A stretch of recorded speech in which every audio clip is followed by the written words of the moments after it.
We'll start with a small prayer. Gently close your eyes, keeping your head, neck, back erect. Settle down your body.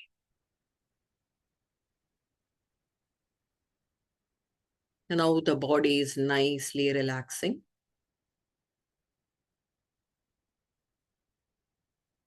Slowly switch your attention to the mental scale.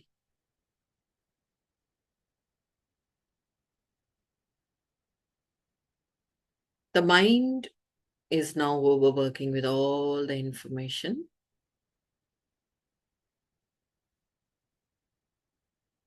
No, we don't want this to overwork.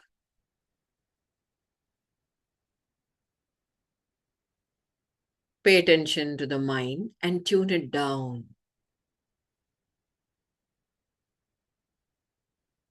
Let there be less number of frequencies, less number of processing, less and less analyzing from the mind. Only when you quieten the mind,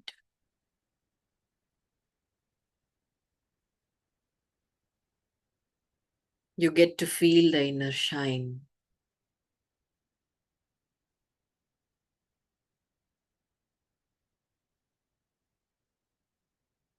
Now try to experience the inner resplendence.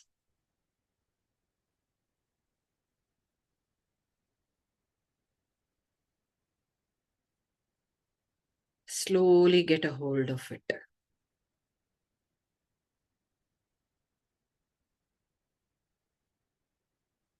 Try to be the part of that resplendence than being you.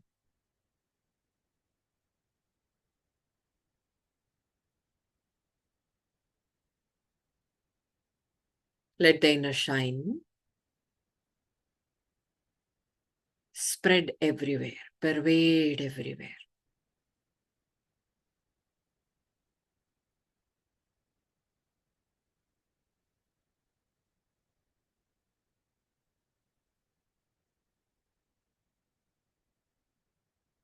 ॐ यो वै ब्रह्माणं विदधाति पूर्वम्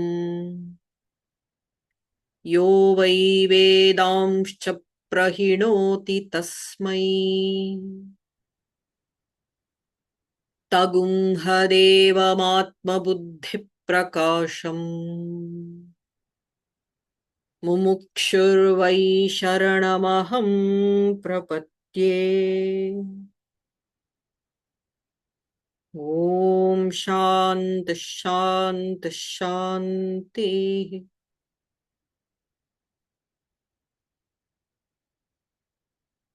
Simple palming.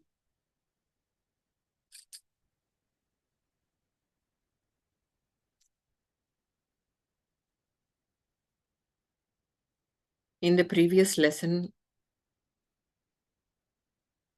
we got to know the first characteristic of a Sthita Prajna. Sthita Prajna meaning the sage of steady wisdom. Prajahati yada kaman sarvan manogatan atmani eva atmana tushtaha sthita prajnastadochyate. A person who can renounce all desires, or perhaps whatever we were talking about right now, withstanding all mental desires, and could keep up the blissful attitude, the restful attitude, by being himself.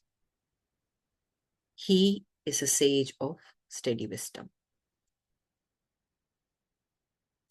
It is also quoted in Kathopanishad as Yo Pramuchante Sarve. One who could renounce all kamaha, all desires, the mortal becomes immortal, Upanishad says. You can even win over death. How is this possible? How can you stop aging the body? How can you stop death? What kind of immortality Upanishad is talking about?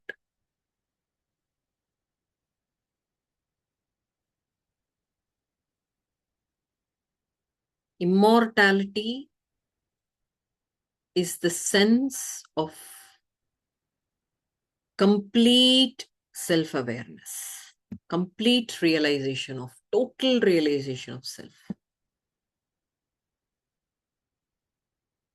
Once when we deeply understand from within, we have just recognized this intellectually, that the body is perishable, the mind keeps changing, hence this is also perishable, this is also untrue. So does the intellect. Everything is perishable. The whole world is perishable. One apocalypse, we are done. So everything is perishable. But what is happening to us? We knew that, but we don't accept it. When we deeply comprehend to ourselves that whatever is happening outside, inside my body, inside my mind, all the changes are inevitably subject to change.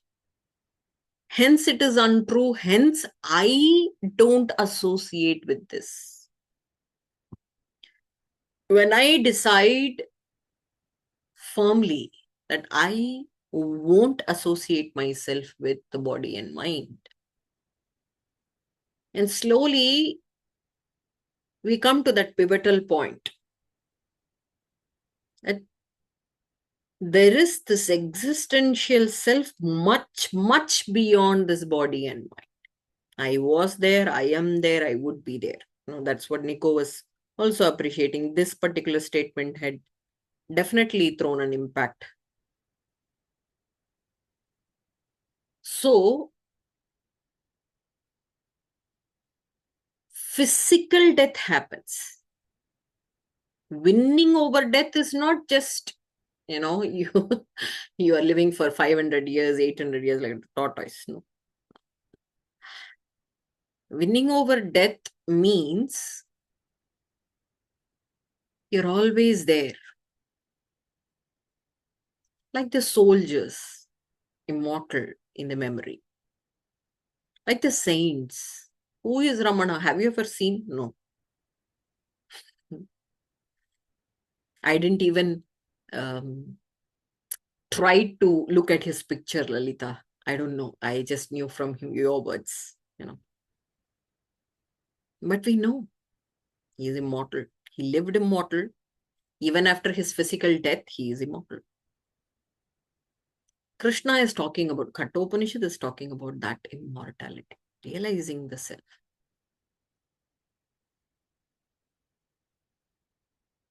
God is immortal. Klesha karma vipakashayaihi aparamrishtaha purusha visheshaha ishvaraha. Patanjali gives a definition of Ishvara, of God.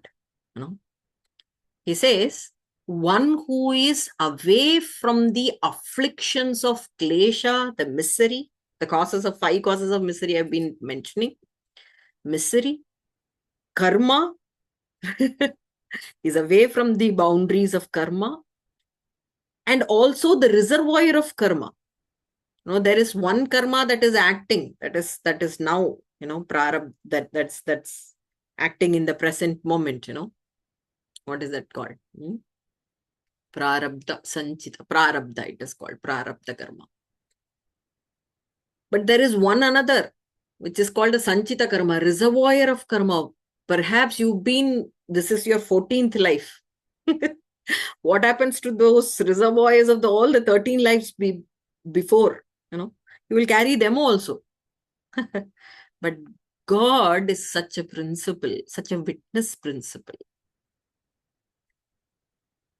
God is such a witness principle who is away from the subject of misery, karma, and reservoir of karma. And why are we reading Gita? Why are we following Upanishads? To find godliness in us. And then slowly transform to that oneness principle, being God. Vishesha Purushaha. He's a special consciousness. Special consciousness, he calls him as. He is special and spectacular because he is consciousness but can abundantly flow out with qualities. Consciousness is abstract, but God is that special consciousness. Though being abstract, he can also bring in adjectives from the abstract thing.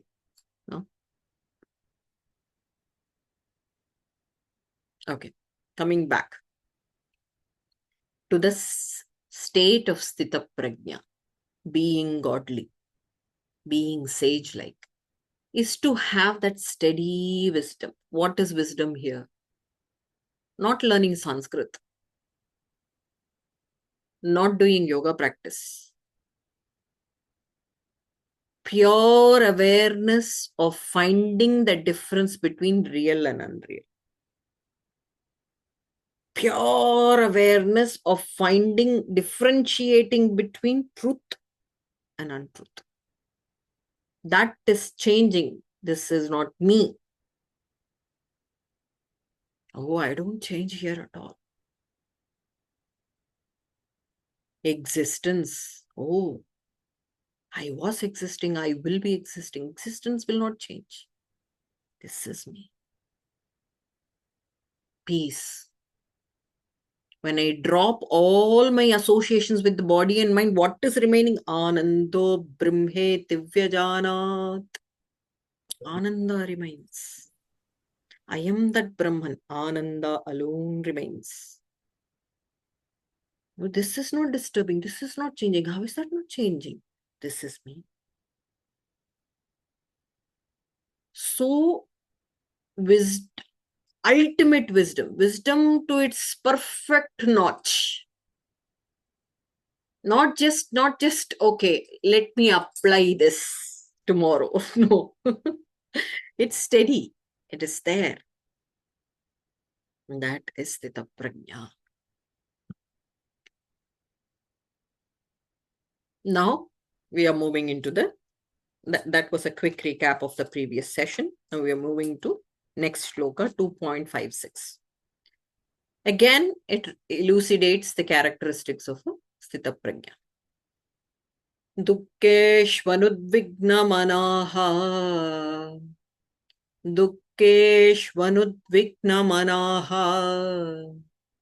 Sukheshu vigatasprihaha. Sukheshu vigatasprihaha. Vitaragabhayakrodhaha. Vitaragabhayakrodhaha. Sthitadhirmuniruchyate. Sthitadhirmuniruchyate. Sthitadihi muni uchyate. That's the pivotal, the catchphrase of the shloka. Let's understand part by part. Sthitadihi muni ruchyate, the last part.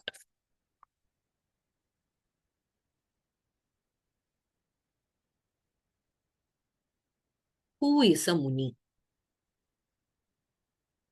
Muni.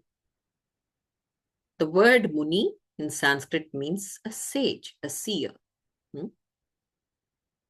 Why is he called muni? Maunam yasya munihi. Mauna. Silence. Where there is silence, in which there is silence, in whose there is silence, he is a Muni. What is this silence? Oh, like that mm, month you people have where you fast and you take this vow of not having non-vegetarian food at all. Is it like that? The vow of silence, and I don't talk to people. Or people go to ashramas. Zen Buddhism is in place nowadays. It's very trendy. People go to Buddhist monasteries for practicing meditation, where they adopt this vow of silence, verbal silence, wherein they don't even talk through eyes. I don't want this. They don't talk even through the eyes. Is it that kind of vow of silence that you're talking about, Lalita? No. Mauna is not verbal silence. Luchi is Mauna. Everybody is Mauna. I'm muted now. Only I am speaking. Are we in Mauna? Verbal silence is not Mauna. What silence is he talking about? What kind of silence it is? I will give you a story and then you explain to me what is Mauna. Everybody knows about Gandhiji. Yeah, a great figure, who's supposed to be the father of our nation, India. He was assassinated. When a great leader like him gets assassinated, there is always commotion in the society. There were terrorists, there were, fanatics, taking the charge that, okay, who killed this one? It should be Muslims. It should be Hindus. And there were so much of plentiful acts of violence all over the nation soon after the assassination. Such an act also happened in Tiruvannamalai. Now, that's the place, Aarti, you called me. That's the place of Ramana Maharishi. An angry mob entered his ashrama. What was Ramana doing? I call him Bhagavan. I call him God because he is a realized God. When he is realized, he is godlike. So Bhagavan was lying down on a couch and watching that there is a beautiful mountain called Arunachala. And underneath that mountain, there is Lord Shiva's temple called Arunachala again. The mountain and the temple, Lord Shiva, both are called Arunachala there. Bhagavan even says there is no difference between the mountain and the Lord himself. So hence, both the names are Arunachala. So he is lying down on the couch and watching with a strong gaze at the mountains, Arunachala. He's always silent, quiet, always in the meditative mood, not moving much. So the followers used to sit around him and just take the darshan, just watch him, how he is. When an angry mob entered the ashrama, everybody ran away, helter-skelter. Because everybody is in the state of bhaya, in the state of fear. Look, when it is normal, it is a normal stress response. When a person carrying gun enters your house, what will you do? You'll run.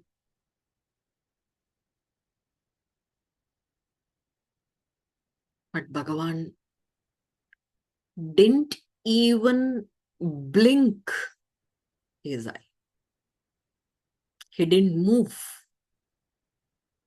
He wasn't even worried about what's the fuss happening around.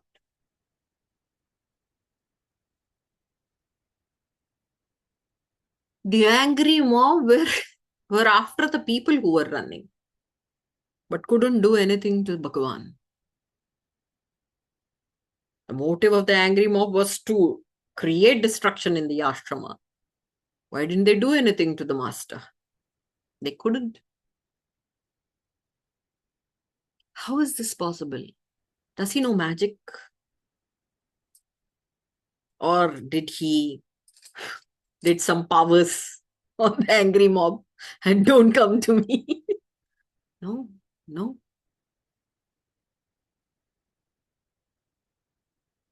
It's the humongous amount of inner silence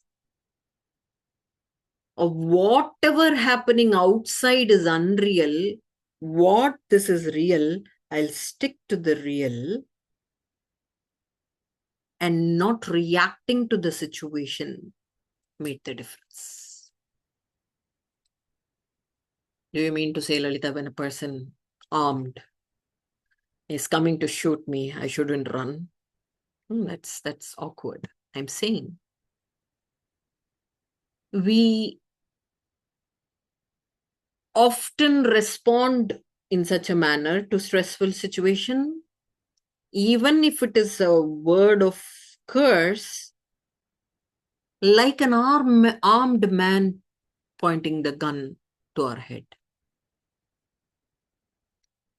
This is all because of our mind. The mind says, I am a danger. Who is I? This body, this mind. This person had insulted me. I have such proficiency in my academics, in my knowledge, in my wisdom, in my field, and he is not accepting this. This is danger to my. This is risking my survival. Why are we alarmed all the time? Are we living in a forest? Are we deers? Running against the tigers, smelling the tigers? No. But the response to the stressful situation is such.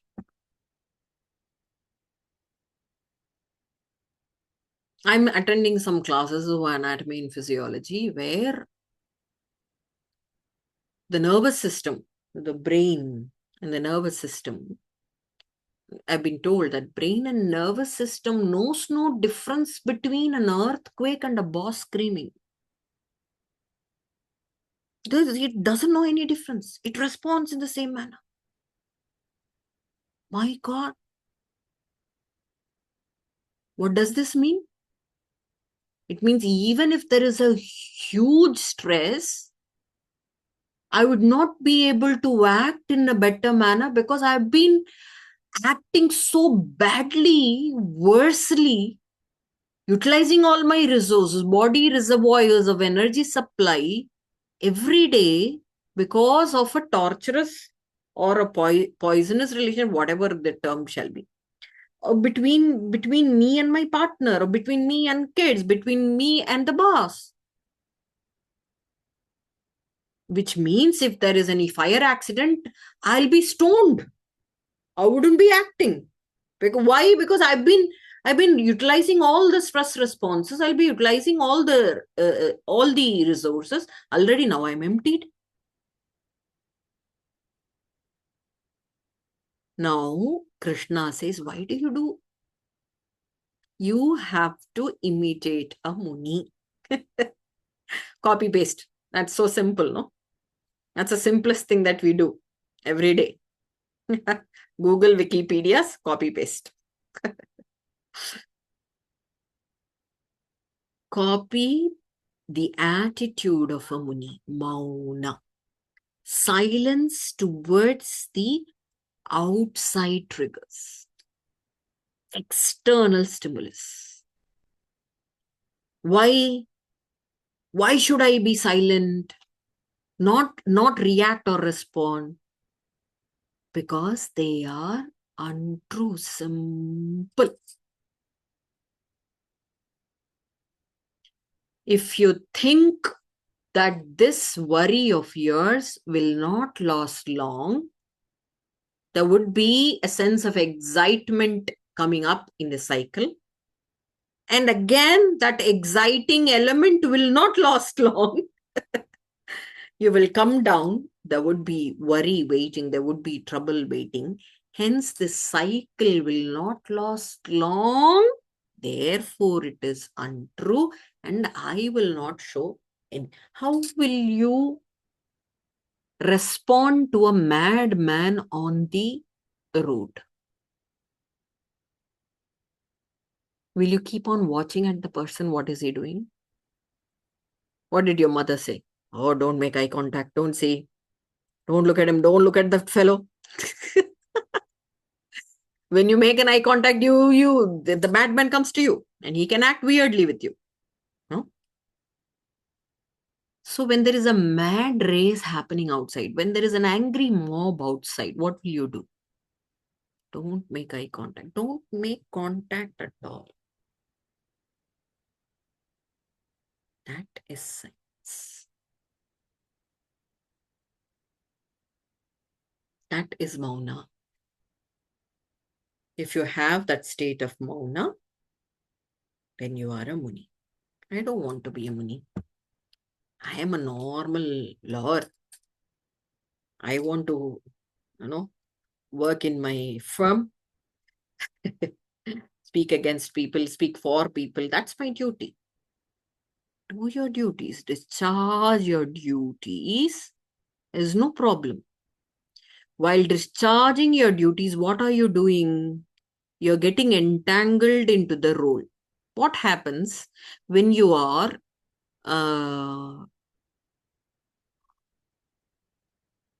acting the part of Othello in the drama?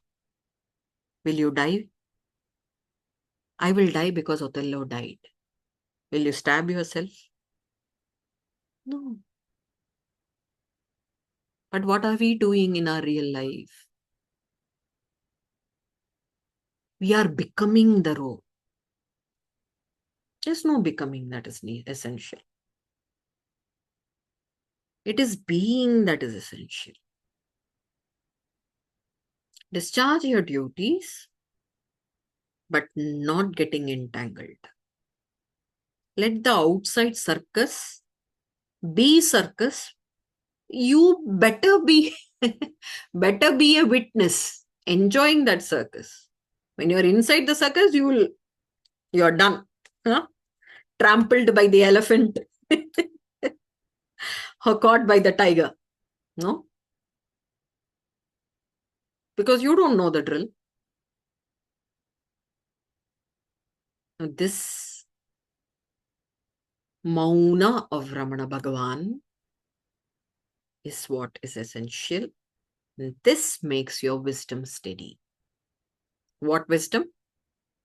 Differentiation between the real and the unreal. This body is not me. This mind is not me. This intellect is not me. Only the peaceful, restful center is me. Now coming to the first part. Dukkeshu anudvignamanaha sukeshu vigataspraha. I am going to take some time. Sorry, it became a bit lengthy. Dukkeshu anudvignamanaha. At times of sorrow, this person, this Muni, this sage, how is he responding? Will sorrow not come into his life? No, he is not stoned. No? He is not a drug addict. Not knowing what is happening in his life. He knows what is happening in his life. He is well aware. There are troubles falling. There is sickness. There is bodily shortcomings. There is trouble to the person whom we love, we share love. No? There is trouble. But how does he respond? Anudvigna. Here, Krishna is interestingly using a word, Sanskrit for you, Aurelia, udvega. Ud means uprising, forceful. Vega means moods, emotions. So it's like uprising moods, forceful emotions. What happens at times of sorrow? You feel so sharply pained, ached. No? That's a forceful emotion. Oh, it happened to me. Oh, it happened to mine. That forceful emotion. That's the sage who has perfect wisdom has no forceful emotion. Anudvigna. Vega also means speed. I remember Dr. Nagaratna Didi, the mother of yoga therapy, I call her. Why mother of yoga therapy? Because she found out that basic element of all trouble. When you have found out that, it is like Newton's law. So this is my trouble. Okay. When there is trouble, is vega, vega, vega, vega, speeded up thoughts, speeded up thoughts, speeded up thoughts. This is happening, that is happening. This is how I have to resolve. This is not, I should be proceeding with, all those speedy thoughts.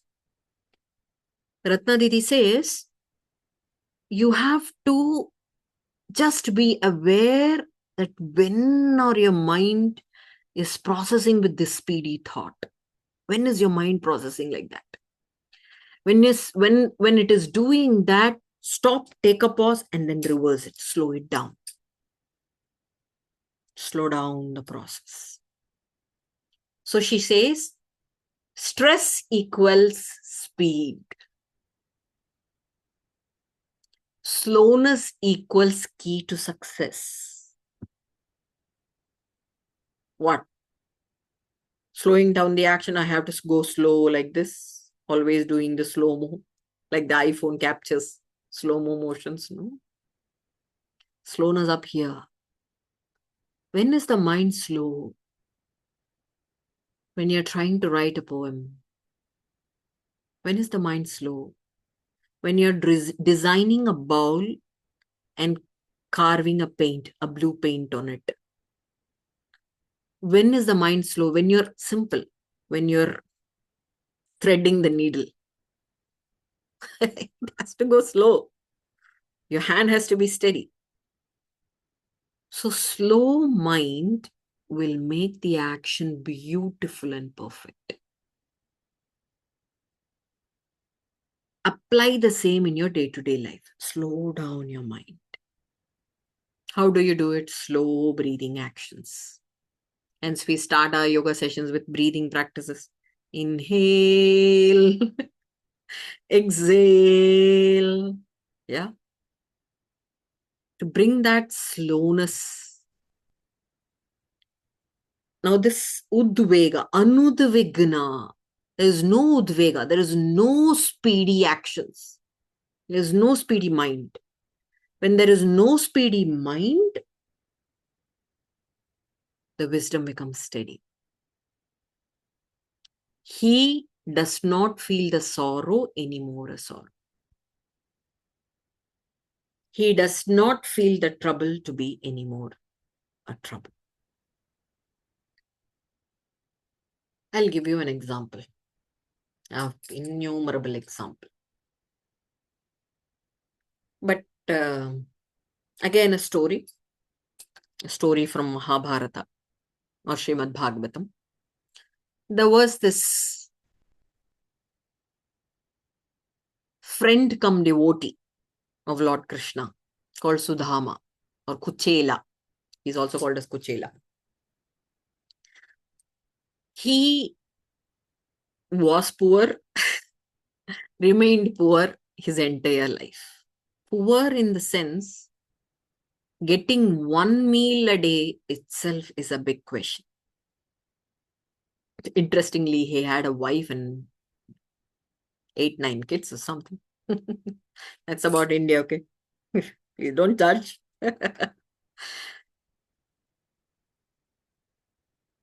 All the trouble, all the mental stress is portrayed in the character of Sudama's wife. She is always in trouble. She's always cribbing. Oh, there is no milk for the younger one. Oh, this one is screaming, this one is screaming. But Sudama, always taking the name of Lord, doing his dhyana, doing all his day-to-day activities, as a man of the family, trying to find an activity to win the bread for the family. He was doing all those things, but not one bit disturbed inside, like a muni. There was mauna, not bit disturbed at all. One fine morning, this woman says, "You get away from this place. Go out. Butt out yourself and then go to Lord Krishna. He is the Lord of the Lord. He is the King of the King, Dwarakadish. He has n number of things. Luxurious king he is. Go and ask for help. He is your friend." Sudama had in his mind that I'm not going to beg, but I can definitely see my old friend. Hence, he ventured for the journey. It's a long journey from the state of UP. He goes to Gujarat, Dwarka, and meets Krishna. It's an Indian thing that when you go and meet someone, you always bring something to eat. Yeah. That's us. Again, don't judge. So he brings puffed rice in a small bag, this much. That's all he could earn that day. And he didn't bring that, at the cost of giving it to the family and then the rest of it. No, he got the entire tuft of puff rice for Lord Krishna. He goes to Lord Krishna. In the Krishna's court, that courtsman was saying there's someone called Sudama, poorly in rags, asking for you. He has no appointment, my lord. Krishna didn't wait for the statement to complete. He runs like a madman. He comes running from his court like a madman. He didn't even realize that his uttariya, his cloth was going down. He runs to the entrance, the gate entrance of the court of the fort.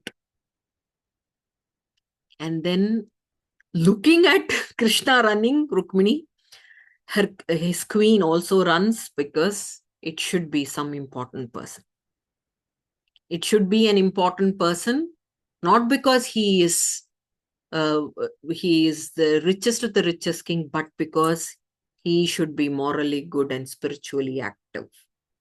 Hence, Krishna is running. She knew that. She came running with all the paricharakas, with the Chatra Chamaradi. We say, how do we welcome a guest into our house? That's all the things were taken, all the formalities were taken by the queen, and she also runs. Krishna welcomes and asks about everything. That's the usual question. How are you? How's your family? Huh? All those things. Sudama doesn't speak a word. He says, everything is fine.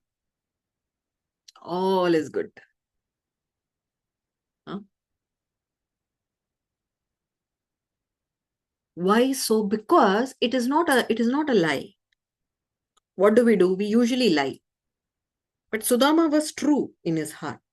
Because all is good in his heart. All is good in his heart. Krishna understanding it, Krishna knew it because he is the Lord of the Lords. And then he asked, what did you bring for me?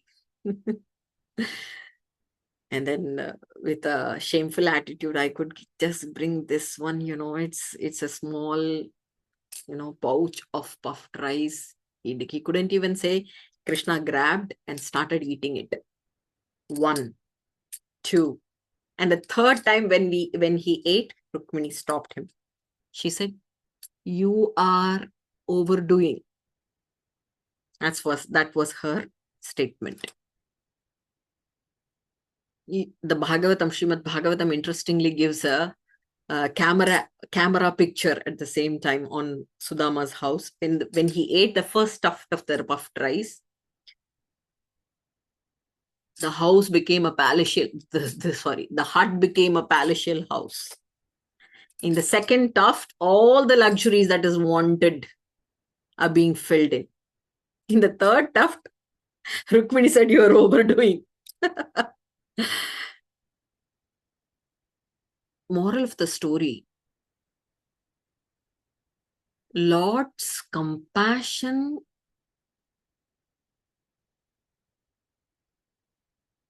is won over. Nobody can win God. But here Sudama won Lord because his compassion is belittled by his stability. Sudama was so stable, like a mountain. And that became a humongous concept. Lord's compassion became very little in this story.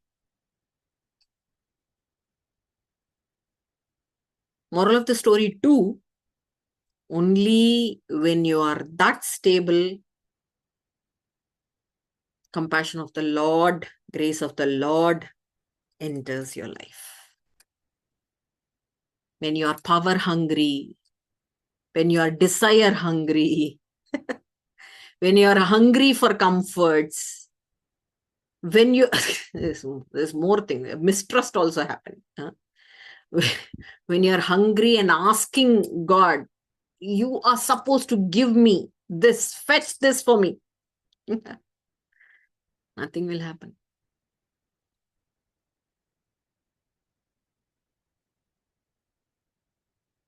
Dukkeshu anudvikna manaha. At times of sorrow or trouble, be it how strong, how weak, how powerful, how very, very meek, have that stability. How do you gain that stability? This will not remain. Has it ever remained? You had terrible times with that particular fellow. Were you? Are you?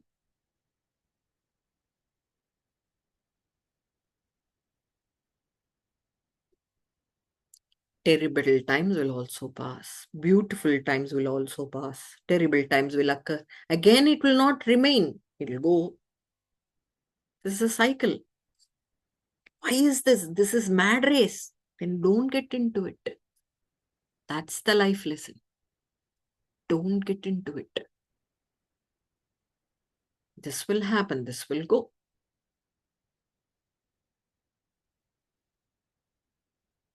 Dukkeshu anudvikna manaha.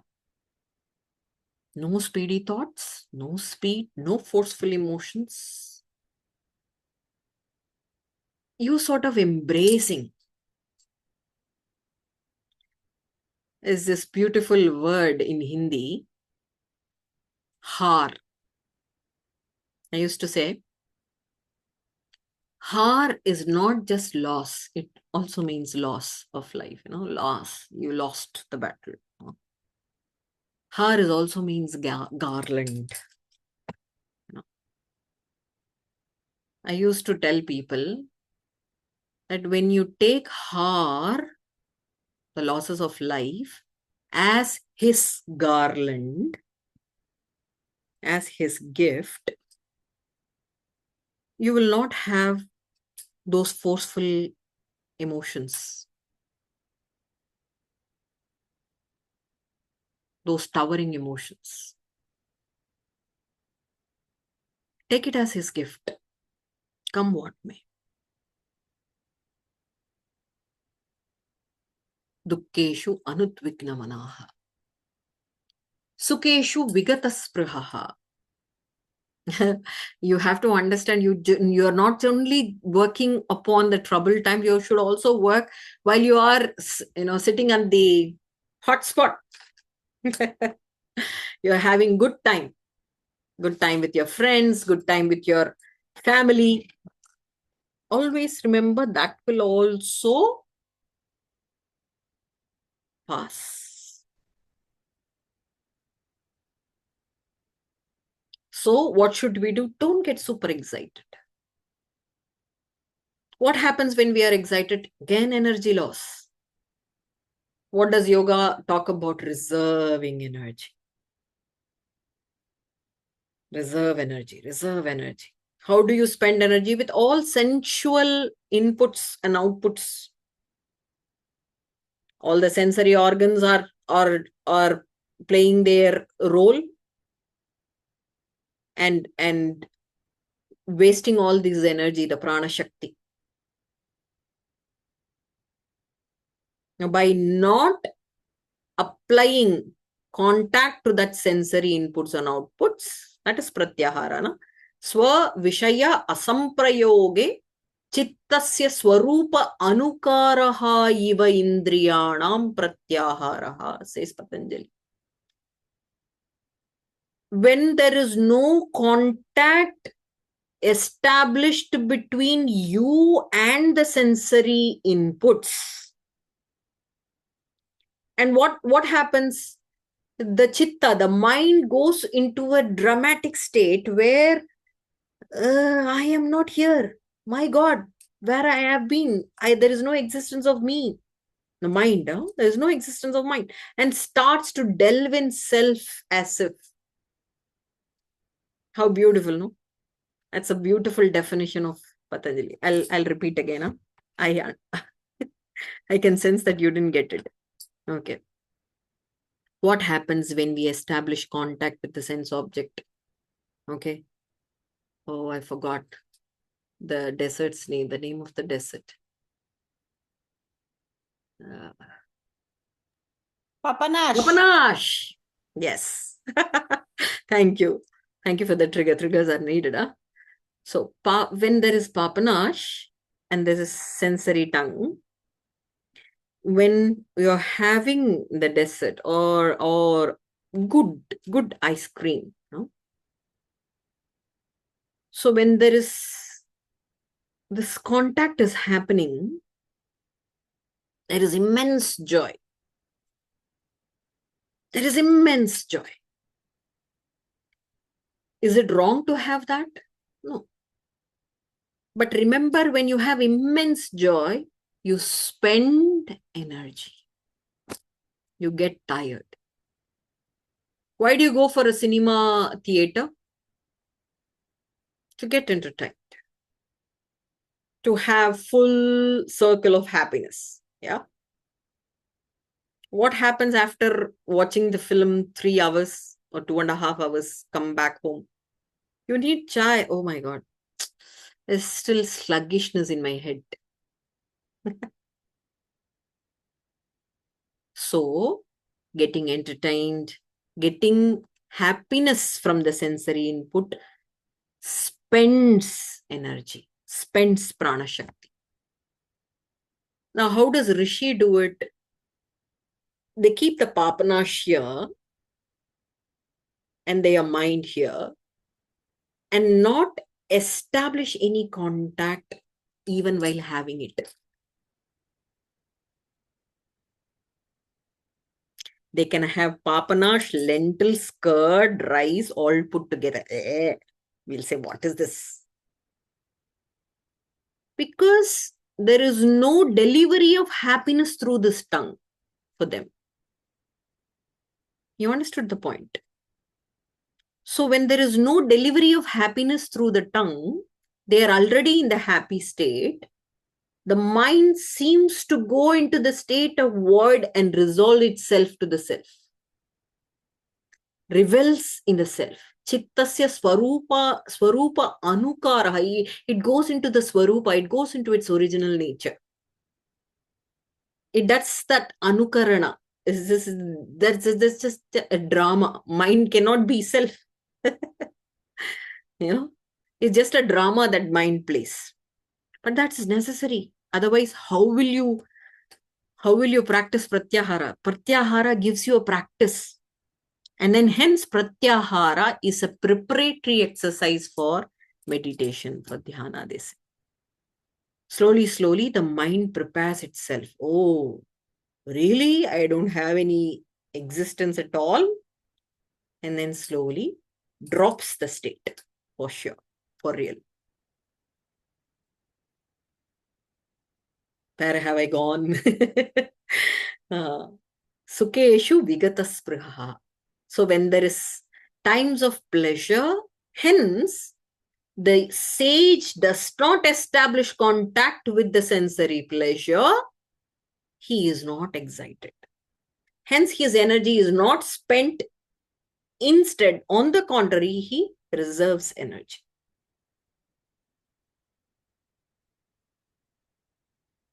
Dukkeshu anudviknamanaha, sukeshu vigataspruhaha. Oh, I'm going to take 10 more minutes. Sorry, huh? I left out the last phrase. Vitaraga bhaya krodha. This is very important. This is very important. This person who is highly attuned to the wisdom, he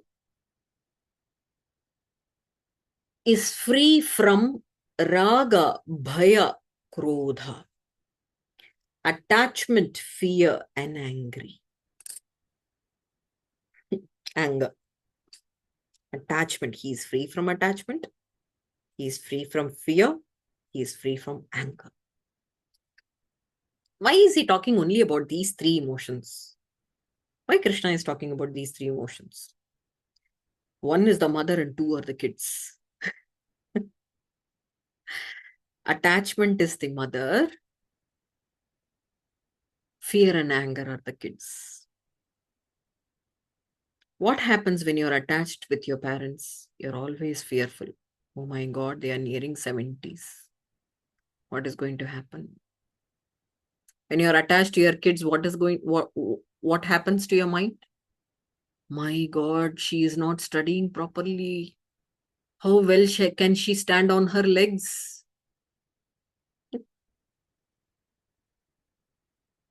Fear is the kid of attachment. And once when the attachment springs out, fear is an unstoppable process. You can't stop it at any point. It's like trying to grab the leg of a racing horse and finding the bush and attaching the bush, which is already running. You can't do it. And on the other hand, the second kid comes into picture, anger. When you're attached and something really does not happen favorably to the persons whom you are attached to, or it is also self-attachment. You have to understand. If you are attached to your body's health, what happens? What happens? If something wrong happens, you're angry. You're frustrated. Oh my God, I've been working the entire 6 months, but still the body is not responding.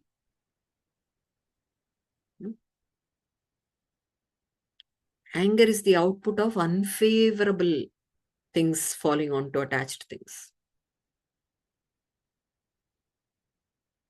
So the root cause is attachment. Jayato vishayan pumsaha sangasteshu pajayate. You will find that in the upcoming verses in Bhagawad Gita, where Krishna clearly describes a beautiful, beautiful cycle of what is the root cause of all trouble in life. Where he says attachment is the root cause of all troubles. He goes to that plane where he also says, what is the root cause of attachment? Too much of thinking about external objects. What is external? Your body can be external object. Your parents can be external object. Your kids can be external. Your career can be external. Everything outside you, which is unreal, which is pulling you apart from your I identity, is an external object.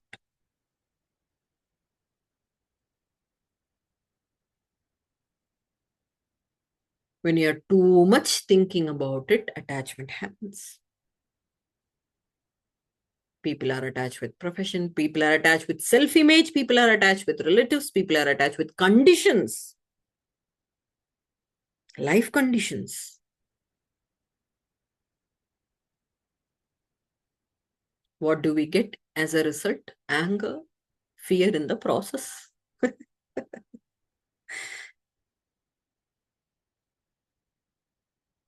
A person who has uprooted this attachment, the seed, this root cause of all evils, is also free from fear and anger. The mother is out of the picture, the kids are already out. Vitaraga bhayakrodha.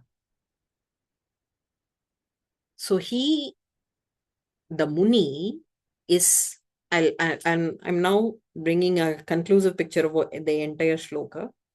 The Muni is silent from within, unresponding to any dwindling situation, any stressful situation, because he has worked on his attachments.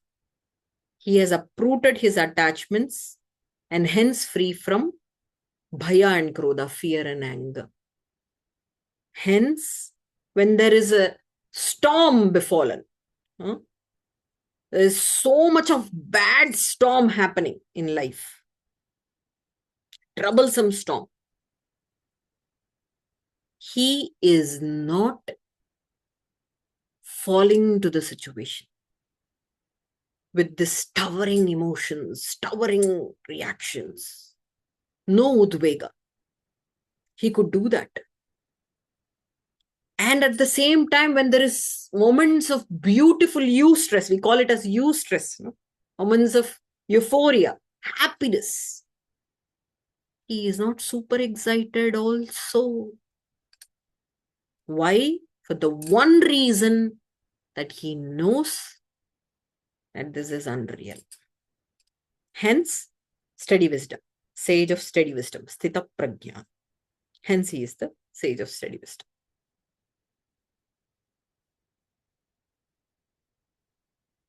I conclude. I finished all the parts of the shloka. Thank you and your questions.